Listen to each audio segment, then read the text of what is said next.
Hello everyone, this is Gaurav Thakur and our today's topic is hybridization. So, before starting this topic, we should know about some basic terms given by valence bond theory. So, first of all, you should know about what is orbitals. After that, you should know about what is concept of overlapping.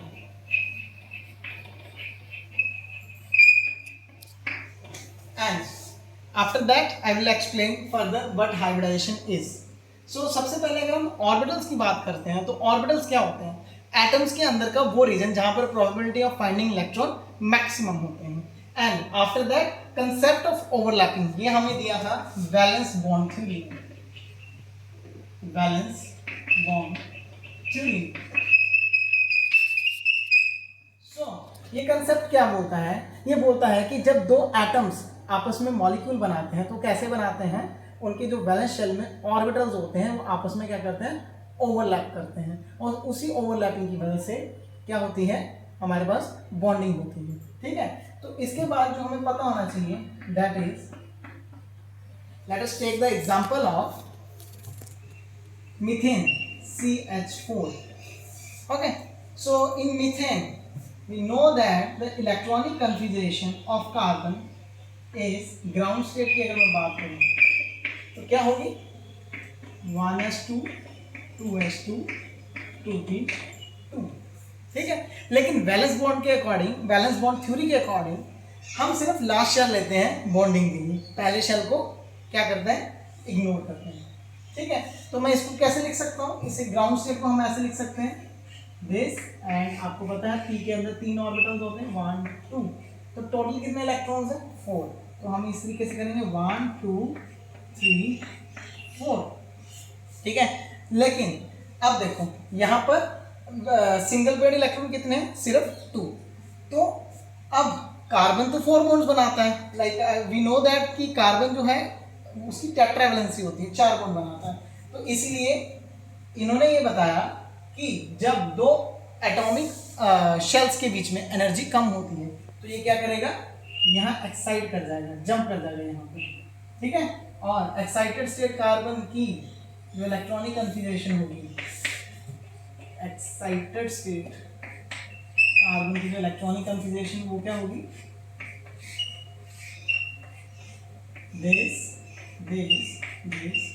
This. Okay, now ये जो 4 unpaired electrons हैं, 4 कौन से shells हैं? This is 2s, this is 2ph 2py and 2pz. ये further क्या करते हैं? 4 हाइड्रोजन्स के साथ ओवरलैप करते हैं. ठीक है, ये कंसेप्ट था वैलेंस बॉन्ड थ्योरी के अकॉर्डिंग. लेकिन इसमें एक दिक्कत थी. दिक्कत इसमें ये थी कि अगर हम CH4 को देखें, कुछ इस तरह का स्ट्रक्चर होता है CH4 का. तो अगर हम CH4 को देखें तो इसमें चारों बॉन्ड सेम होते हैं एक्सपेरिमेंटली. ठीक है, लेकिन इस थ्योरी के अकॉर्डिंग इस तरीके से एक्साइटेशन होती है और इस तरीके से हमारे पास 4 बॉन्ड बनते हैं. अगर हम इसकी माने तो क्या होगा? 2s और H के बीच में ओवरलैपिंग होगी, H के 1s के बीच में, और इधर जो ओवरलैपिंग होगी वो इसकी जो ओवरलैपिंग होगी वो किसमें होगी? मैं आपको यहाँ समझाने की कोशिश करता हूँ. According to valence bond theory, अभी हमने हाइब्रिडाइजेशन शुरू नहीं किया. ठीक है, इसके बाद करते हैं. तो according to valence bond theory पहले हाइड्रोजन के साथ जो ओवरलैपिंग कर रहा है वो कौन सा आ रहा है? इसका S और उसका S. तो this is SS overlapping. And ये क्या होगा? ये P है और दूसरे का S, SP overlapping. And this is SP overlapping, SP overlapping. ठीक है, तो देखो 4 अनपेयर्ड इलेक्ट्रॉन्स हैं कार्बन के पास, और वो क्या करेंगे? हाइड्रोजन के 4 एटम्स के साथ 4 s ऑर्बिटल्स के साथ ओवरलैप करेंगे. ठीक है, लेकिन प्रॉब्लम क्या है? प्रॉब्लम ये है कि हमें पता है कि ये वाला बॉन्ड है, ये वाला, इसमें हो रही है SS ओवरलैपिंग. तो जो SS ओवरलैपिंग होती है उसका एक्सटेंट ज्यादा होता है, इसलिए इसके अकॉर्डिंग उसका बॉन्ड छोटा बनना चाहिए. और बाकी तीनों का, क्योंकि ये तीनों की एनर्जी सेम है तो इनका बॉन्ड बराबर होना चाहिए. कुल मिला के हाइब्रिडाइजेशन की अगर बात कुल मिला के अगर हम बात करें वैलेंस बॉन्ड थ्योरी की, तो ये कुछ इस तरह का होना चाहिए, एक छोटा बॉन्ड और 4 बड़े बॉन्ड, इस तरह का। लेकिन एक्सपेरिमेंटली देखा गया ये गलत है। एक्सपेरिमेंटली देखा गया कि ये चारों बॉन्ड जो होते हैं सिमिलर होते हैं। ठीक है, तो इसी चीज को एक्सप्लेन करने के लिए हमारे पास कंसेप्ट आता है हाइब्रिडाइजेशन का। ठीक है, तो अभी तक हमने समझा कि हाइब्रिडाइजेशन के जो कंसेप्ट की जरूरत क्या पड़ी। ठीक है, ओके।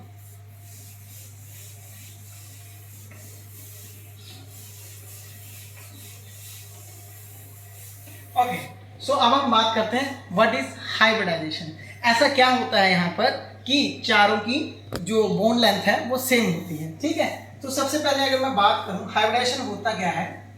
हाइब्रिडाइजेशन ने क्या बोला, हाइब्रिडाइजेशन ने ये बोला, मैं पहले आपको एक्सप्लेन कर देता हूं, उसके बाद डेफिनेशन को लिखवाता हूं ताकि आप अच्छे से डेफिनेशन समझ सको। ठीक है, तो सबसे पहले अगर मैं बात करूं, हम CH4 की ही बात करेंगे।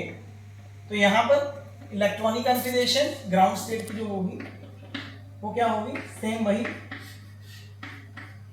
2s 2p 1 2, और एक्साइटेड स्टेट की जो इलेक्ट्रॉनिक कॉन्फ़िगरेशन है वो होगी ये।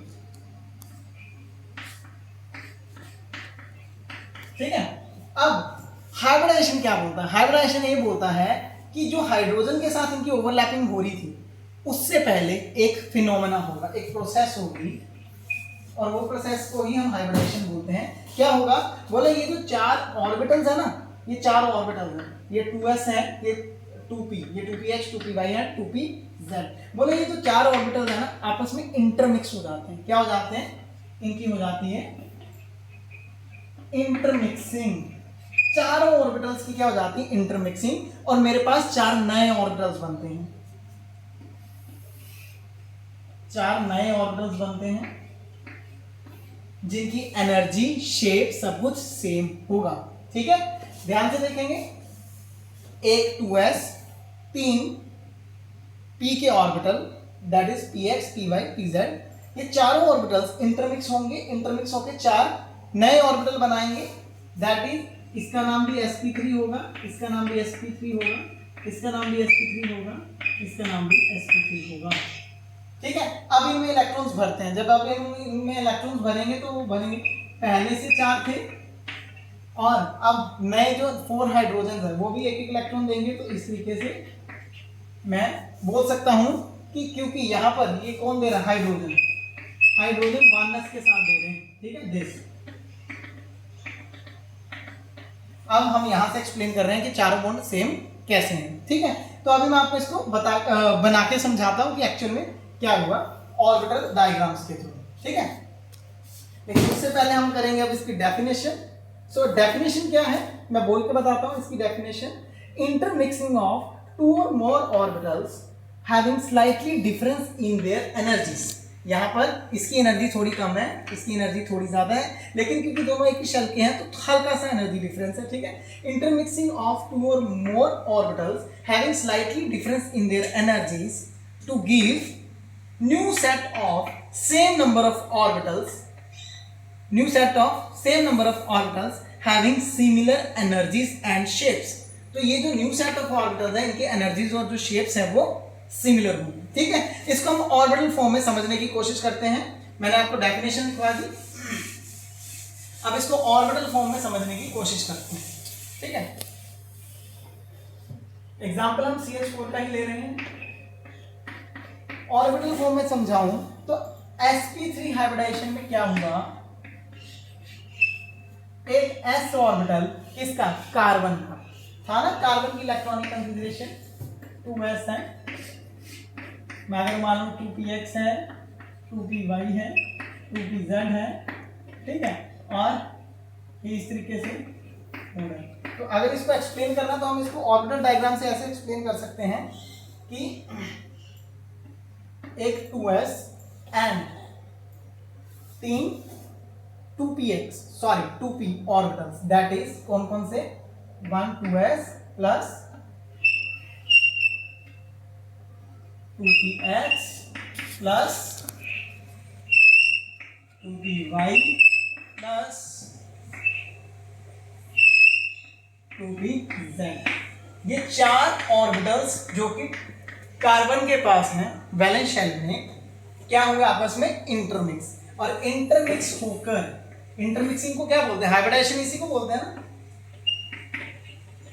इंटरमिक्सिंग होकर क्या बनाते हैं, 4 नए ऑर्बिटल। कितने बनेंगे, जितने मिक्स हुए, 4 मिक्स हुए तो 4 ही नए बनेंगे, लेकिन उनकी उनकी शेप और उनकी एनर्जी सेम होगी। तो ये चारों मिलकर नए 4 ऑर्बिटल बनाते हैं। वो कैसे होंगे, वो कुछ इस तरह से देखते हैं, देश देश देश देश, ठीक है। और ये चारों जो ऑर्बिटल्स हैं इनका नाम क्या है, sp3 sp3 sp3 sp3। और ये जो चारों ऑर्बिटल्स हैं आपस में अरेंज होकर किस तरह की शेप ले लेते हैं, कुछ इस तरह की, 1 2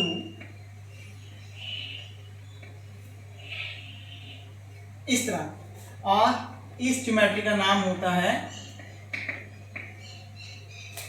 ये जो बॉन्ड एंगल होता है 109.5 डिग्री होता है, इस ज्योमेट्री का नाम होता है टेट्राहेड्रन ज्योमेट्री, ठीक है।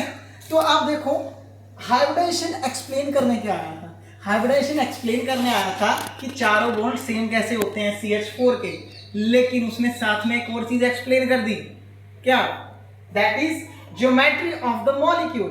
बोलते हैं ना, एक तीर से 2 निशाने, है ना।